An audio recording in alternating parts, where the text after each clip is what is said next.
প্রতাপগড়ের বউরানী, episode 18। বাসন্তী বলে উঠল, সেই অভিশপ্ত রাতটা যেন শেষ হয়ে নতুন দিনের সূর্য যখন উদিত হলো, আকাশে তখন মনে হয়েছিল যেন যা দেখছি, যা শুনছি, তার সবটাই এক ভয়ঙ্কর স্বপ্ন ছাড়া আর কিছুই নয়। হয়তো কিছুটা মানসিক ক্লান্তি চাপে আমার চোখের নিদ্রাদেবী নেমে এসেছিল। রোদের আভা চোখের ওপর পড়তেই ঘুম ভাঙে। ধর পড়িয়ে উঠে বসে দেখলাম ঘর ফাঁকা। আগের রাতের যজ্ঞের অবশেষ পড়ে আছে কেবল। অঘরিণী নয়নতারা ও গিন্নিমা কেউই নেই। আমি গিন্নিমার খাস দাসী, তার সন্ধান করাই আমার প্রথম কর্তব্য। তাই ওকেই খুঁজতে শুরু করলাম। কিন্তু যেই মাত্র গিন্নিমা বলে ডাক দিতে গেছি, গলা দিয়ে আমার এক বিন্দু আওয়াজ বেরোয় না। সঙ্গেই আগের রাতের প্রতিটি ঘটনার কথা মনে পড়ে যায়। বুঝি সেটা স্বপ্ন ছিল না, সেটা এখন আমাদের সকলের জীবনের এক ভয়াবহ সত্যি হয়ে গেছে। আমি ঘর হতে বেরিয়ে আসি। তুমি বিশ্বাস করবে না বউরানী, তখন এ বাড়িতে যেন মৃত্যু শীতল নীরবতা। গতদিন ও যে বাড়িতে প্রায় জনা 20 কর্মচারী ছিল, সকাল হতেই যাদের কথায় হৈহট্টগোলে বাড়িতে গান পাতা দায় হতো, সে বাড়িতে তখন যেন একটা পিন পড়লেও শোনা যাবে এমন দশা। আমি দোতলার বারান্দা ধরে নিচের সিঁড়ির দিকে নামতে গিয়ে থমকে দাঁড়ালাম। চোখের সামনে তখন যে দৃশ্য চলছে তা ভাষায় প্রকাশ করা যায় না। দেখি সিঁড়ি জুড়ে খালি চাপ চাপ রক্তের দাগ। কোথাও মানুষের নাড়ি ভুড়ি পড়ে আছে, কোথাও পড়ে আছে কাটা হাত বা পা। ভয় পেলেও থেমে যাই না। রক্ত আর ছিন্ন দেহখণ্ড বাঁচিয়ে সাবধানে পা ফেলে নেমে যাই নিচের দিকে। আর যা দেখতে পাই তা আরো ভয়াবহ। আমাদের সেই দেবী প্রতিমার ন্যায় গিন্নিমা হাতে একটা ভারী ভোজালি নিয়ে আমাদের বাগানের দিনু মালিকে কুপিয়ে কাটছেন। এক কোপে মৃত দিনুর একটা হাত কেটে নিয়ে ও কচকচ করে সেই কাঁচা মাংস খেয়ে নিল।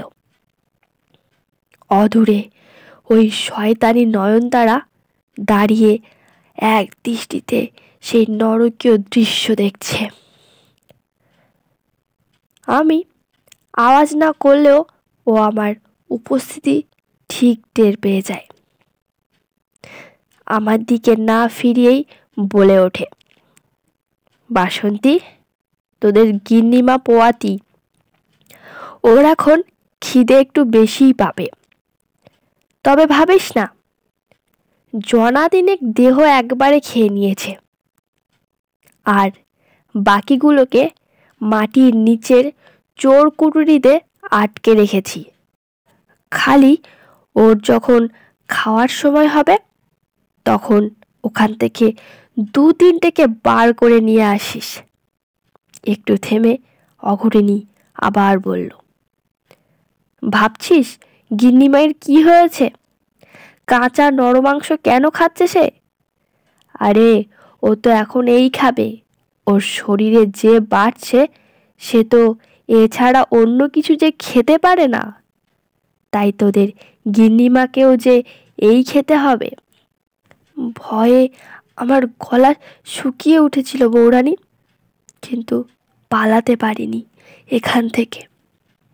এই বাড়ির চৌহদ্দির মধ্যেই সীমাবদ্ধ ছিল আমার যাতায়াত। গিন্নিমা খালি সারাদিন ঘুমোতো, শুধু যখন খিদে পেত তখন হিংস্র পশুর মতো গর্জন করত। আমি ভয় পেতাম ঠিকই, কিন্তু ও কোনোদিনই আমাকে আঘাত করেনি। আমি সময় মতো ওর খাবারের জোগাড় করে দিয়ে সরে যেতাম। আড়ালে চলে আসলেও মৃত্যু পথযাত্রী মানুষগুলোর আর্তনাদ, হাহাকার এই বাড়ির দেওয়ালে ধাক্কা খেয়ে প্রতিফলিত হতে হতে আমার কর্ণকুহরে ঠিক পৌঁছে যেত। আমি দুহাতে কান ঢেকে রাখতাম, কিন্তু পারতাম না সেই আর্তচিৎকার থেকে পালাতে। সেই ঘটনার দুদিন পর এক রাতে জমিদার বাবু গ্রামে ফিরলেন। বংশ পরম্পরায় ও ছিল মা ভবতারিণীর ভক্ত, আর সে কারণেই হয়তো কোনো প্রকারে বাড়িতে সে এক মহা বিপত্তি ঘটে গেছে তা উপলব্ধি করেই ফিরে আসেন তিনি। কিন্তু বাড়িতে পা দেন না তিনি, বরং ঘুরপথে বাড়ির পেছন দিকে বাগানের শেষ প্রান্তে নির্মিত মা কালীর মন্দিরে তিনি চলে যান। সেখানেই ধ্যানাসনে সাধনায় বসে বাড়িতে যা কিছু হয়েছে তা মানুষ চোখে দেখতে পারেন, আর তারপরেই নিজের কর্তব্য স্থির করে ক্রিয়াকর্ম শুরু করেন। এক রাতে তার মানসকণ্ঠ ধ্বনিত হয় আমার কানে। অঘরিণীর চোখ বাঁচিয়ে আমি চলে যাই ওই বাগানের শেষ প্রান্তে, কিন্তু মন্দিরে পারি না প্রবেশ করতে। আমার উপস্থিতি আন্দাজ করে জমিদার বাবু স্বয়ং বেরিয়ে আসেন। আমাকে নিজের সাধনালব্ধ পবিত্র মন্ত্রপুত জল দ্বারা শুদ্ধ করেন। ওর কৃপাতেই আমি আমার এই মানুষ কণ্ঠ পাই, যার প্রমাণ কেবল তিনি স্বয়ং ও তুমি পেয়েছ। আমার থেকে সে রাতে সব ঘটনার পুঙ্খানুপুঙ্খ বিবরণ শোনেন তিনি। নিজের সহোদরার এমন নিকৃষ্ট আচরণে ক্রোধের থেকে অধিক তার দুঃখ হয়, কিন্তু নিজের প্রাণ পিয়ার এই পরিণতিতে তিনি যে মরমে মরে যান তা বুঝতে আমার অসুবিধা হয় না। নিজের অনুভূতি সংবরণ করে একসময় তিনি আমাকে বলেন, বাসন্তী, সব পাপের অবসান এক না এক সময় ঠিকই হয়। প্রতাপগড়ের এই জমিদার বাড়িতে যে ভয়াবহ পাপ হয়েছে তার অবসানও নিশ্চিত, তবে তা সময় সাপেক্ষ। আর যে পাপের উৎপত্তি ও কারণ দুই নারীকে কেন্দ্র করে হয়েছে, সে পাপের শেষ হবে এক নারীর হাত দিয়েই। সাধনা বলে আমি জেনেছি আজ থেকে 15 বছর পর উত্তরের হেমলতিকা গ্রামে এক সৎ ব্রাহ্মণ গৃহে এক সর্বসুলক্ষণা কন্যার জন্ম হবে। তার আগমনের ফলেই হবে এই ঘোর আঁধারের বিনাশ। আমার হঠাৎ কি খেয়াল হয় জানতে চাই, আচ্ছা বাসন্তী, তোমার জমিদার মশাই যখন এত ক্ষমতা ছিল তখন তিনি কেন এই সমস্যার সমাধান গোড়াতেই করেনি? কেন তিনি শয়তানের আত্মযোগে পৃথিবীর মাটি স্পর্শ করতে দিয়েছিলেন? বাসন্তী মুখে নির্বাক হাসি ফুটে উঠল। ওর কণ্ঠ আমার প্রশ্নের উত্তর দিল। এই একই প্রশ্ন সেদিন আমিও জমিদার বাবুকে করেছিলাম। উত্তরে তিনি যা বলেছিলেন তা হলো, বাসন্তী, তোর গিন্নিমায়ের খুব শখ ছিল মা হওয়ার। জীবনে একবারের জন্যও মা হতে চেয়েছিল বেচারি, কিন্তু আমি স্বামী হয়েও ওর এই বাসনা পূর্ণ করতে পারিনি।